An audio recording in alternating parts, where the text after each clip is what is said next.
on my table. And you'll hear me tomorrow, depending on the skill sets of the room. If you guys are not used to using the right amount of flour, I'm going to be telling you guys way too much flour on your baguettes over and over and over again. You'll probably hear me say that tomorrow. And then on the wet dough, it's going to be the exact opposite. So we're experiencing two very different things. We're going to use a ton of flour on the wet doughs, okay? With the baguette, I just want enough flour to where it's not sticking, and I want to control it. I don't want to throw a whole bunch on my table. I want it to be where I want it, okay? And I want you to just pay attention to how this dough is sitting when it comes out of the container, kind of how it rolls out, all three doughs. I just want you to see if you notice a difference in height or anything like that.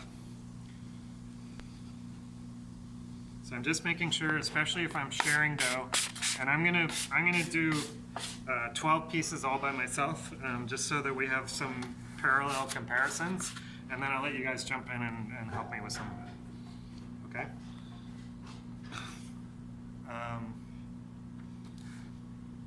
So the right amount of flour is the least amount of flour needed, okay? And this dough is kind of the weakest of the doughs, so it's going to be kind of the stickiest, all right? Where the last dough is going to be so strong that I might not hardly even use any flour. Make sure you fold that in there, right, Jack? Yeah. Oh, I've got the ounce scale. Good practical joke. Yeah. We have one baker here that uses the US system. Okay, so 350 is our weight tomorrow. I don't want you guys to spend too much time worrying about exactly 350. If it's 350 to 355, you're okay. Okay? And you're trying to make a rectangle. Okay, I mean this, can you give me a small green one, please, when you get a chance? What? A small green scraper? They're behind. Oh, cool. This is the perfect size for you guys if you're not used to dividing baguette dough. This is a great little template, okay? And you really don't want to sabotage your teammates by cutting really crazy pieces. So you really, if you're not used to dividing, try to use this. And if you cut something half of this, I'm going to come over and go, does that look anything like this? All right, so you want to be focused on these kind of things. And of course, there's going to be a couple pieces that are kind of scrappy, but look how I'm laying my strings, okay? If I ball up my strings, they're not going to extend, okay? So, and I'm going to extend this way. I'm not going to extend that way, right? So you want to think about these. Don't just like clump up scraps and create a big old net, net, so to speak.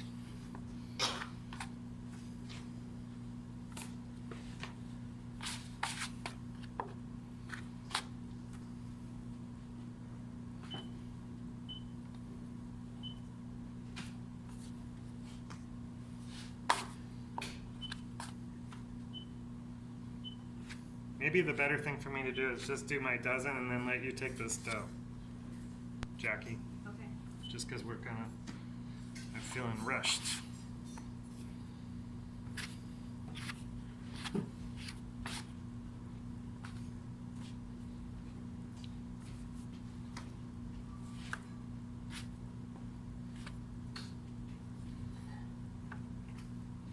Or, are you still there? I'm still here.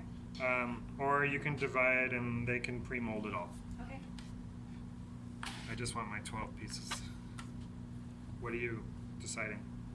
How about I decide that I do the rest of it for this one so they can focus on what you're doing. Okay. You mean everything somewhere else? Yeah, I can move it. Okay. I don't mind if you do it here, if you work. Okay, so these are the 12 pieces. You can see this is nice and gassy.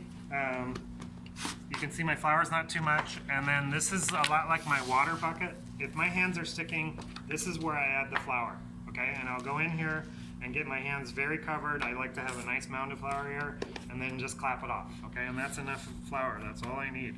If I put a whole lot of flour on this, I'm gonna roll it up into this, okay? I want it to be a little sticky. So I'm trying to not I don't want to piss off the scene enemy too much. I forgot. And I want to do it in the order that I divided it. So this should be the first one I do. And I just not concentrate.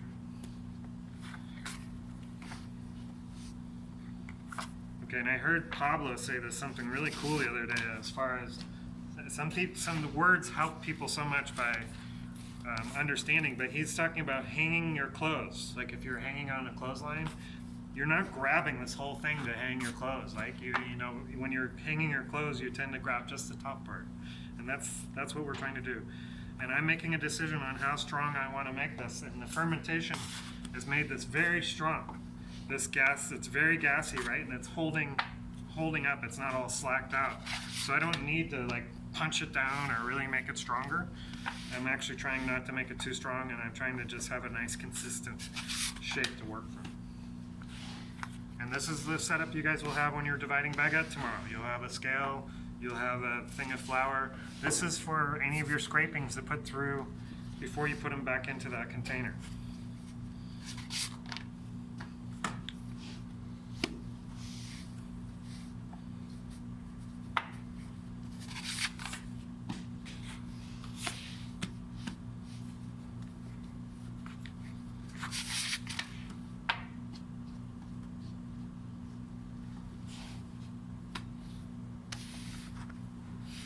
The baguette's a beautiful thing because it's not, you know, if you're trained as a French baker, there isn't a whole lot of subjectiveness about it. A baguette is very defined, almost like no other bread. And so it doesn't really allow for people to be like, oh yeah, I like it like that. No, it's not meant to be like that. So 300, it's a really good discipline, and if I had all of you guys told me your whole history today of different things. The only thing I would really got you is you guys making baguette for me, and then I know it doesn't matter if you've been wherever you've been for 10 years. I know exactly who you are as a baker. I know how organized, how clean you work, how you mix, how you inoculate, everything, the whole story. I don't even need to be in the room. I can just look at the bread at the end of the day and kind of look at the bread, and it gives me the whole journey. So it's a beautiful product for that.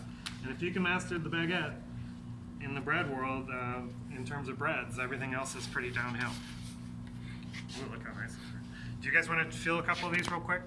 Go ahead, you keep going, Jackie, because I just need them to get out of the way. Just do a couple.